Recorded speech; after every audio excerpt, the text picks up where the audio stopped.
네, 여러분 안녕하세요. 오늘 벌써 11일차 강의입니다. 거속시 문제의 가장 좀 어렵다라고 할 수 있는 열차 문제인데요.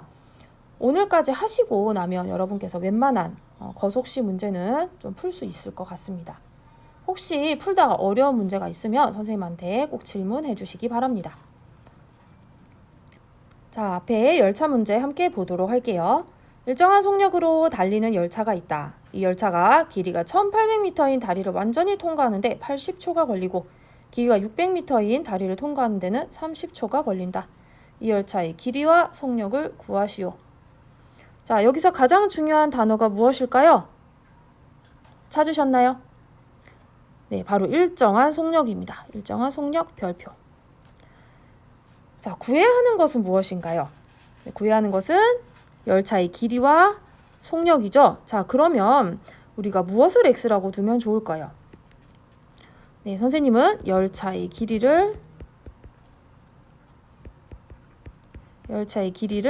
x라고 두겠습니다. 자, 여러분 속력을 만약에 x라고 두고 싶다면 속력을 x라고 놓고 푸셔도 상관없어요. 그 대신 식이 좀 바뀌겠죠? 그걸 좀 잘 생각을 하셔야 합니다. 자, 열차의 길이를 x라고 하고 이제 분석을 해서 표를 한번 만들어 보도록 할게요. 자, 첫 번째의 경우는요. 열차가 1800m인 다리를 통과하는데 80초 걸린다라고 했고 두 번째 경우는 길이가 600m인 다리를 통과하는데 30초가 걸린다라고 했습니다. 자, 이것을 우리가 표를 이용해서 한번 표현해 보도록 할게요. 표. 자, 우리 항상 쓰는 거속시 표를 이용하도록 하겠습니다. 거리, 속력, 시간. 자, 첫 번째 경우와 두 번째 경우를 생각을 할 수가 있겠죠. 자, 그런데 여기서 눈으로 딱 보이는 것은 시간이죠. 80초, 30초. 각각 80초와 30초가 걸린다고 했으니까 각각 이렇게 적어주시면 됩니다. 자, 속력은요.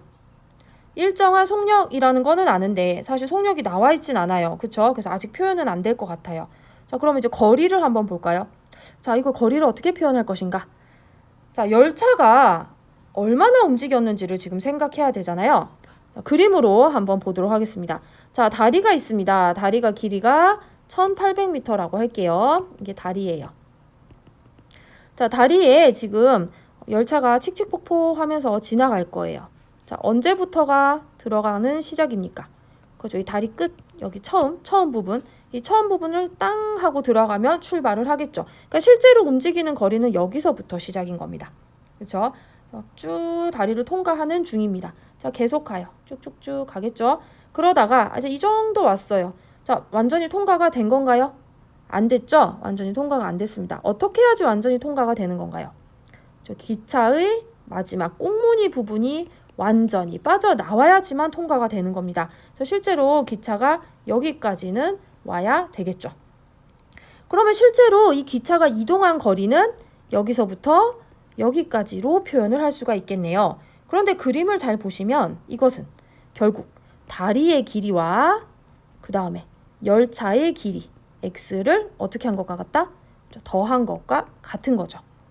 그래서 첫 번째 경우에는 열차가 실제 움직인 거리는 1800 더하기 x입니다. 자, 같은 방법으로 생각해 주시면 다리가 600m. 그쵸? 그 다음에 열차가 통과를 해서 여기까지 쭉 이동을 해야 되니까 두 번째 경우는 600 더하기 x만큼 이동했다라고 생각할 수가 있겠네요. 자, 두 번째 케이스에서는 열차가 움직인 거리가 600 더하기 xm이다. 입니다. 자, 선생님이 항상 이렇게 거속시 표를 만들고 나면 어떻게 된다라고 했어요. 한 칸이 빈다라고 얘기를 했었죠. 그래서 이 한 칸이 비는 것을 어떻게 해준다? 나머지 두 개, 채워진 나머지 두 개를 가지고 얘를 만들어준다라고 했습니다. 자, 속력을 만들어야 되네요. 자, 속력은 시간분의 거리죠. 그럼 시간분의 거리를 만들어주시면 되겠죠. 시간 80분의 거리 1800 더하기 x. 자, 얘는 30분의 600 더하기 x입니다. 자, 여기까지 써놓고 나서 이제 식을 못 세우는 친구들이 있어요. 자, 우리 문제에서 아직 쓰지 않은 조건이 무엇일까요? 얼른 찾아보시겠어요? 자, 우리가 일정한 속력이다라고 이야기를 했으니까 아까 처음에도 이야기했듯이 속력이 변해요, 안 변해요? 그죠? 변하지 않아요. 항상 똑같은 속력을 유지하는 겁니다. 결국 1번의 경우와 2번의 경우에서는 열차의 속력이 똑같다라는 거죠. 그래서 결국 식이 이렇게 되는 거예요. 80분의 1800 더하기 x는 30분의 600 더하기 x 이겁니다. 자, 이것이 의미하는 게 뭐다? 1번 경우에 열차 이동 속력. 그쵸? 자, 2번 경우에 열차 속력인 거죠. 그러니까 속력이 결국 같은 거예요. 이유는 일정한 속력이라는 단어 때문에.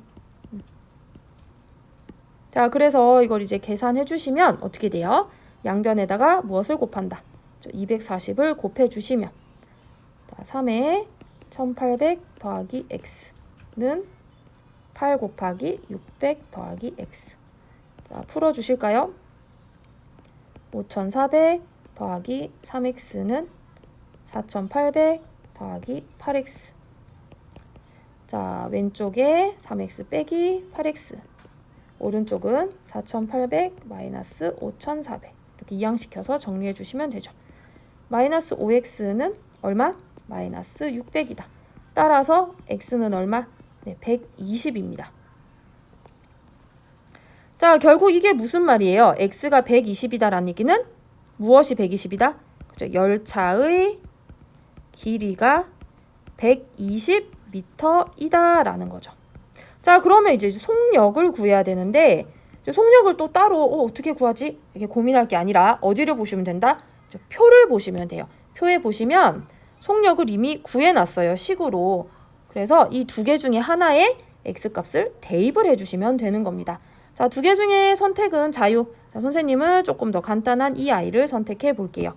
그래서 속력은 30분의 600 더하기 x. 여기다가 x를 대입한가. 그래서 600 더하기 120 해주시면 어떻게 돼요? 30분의 720.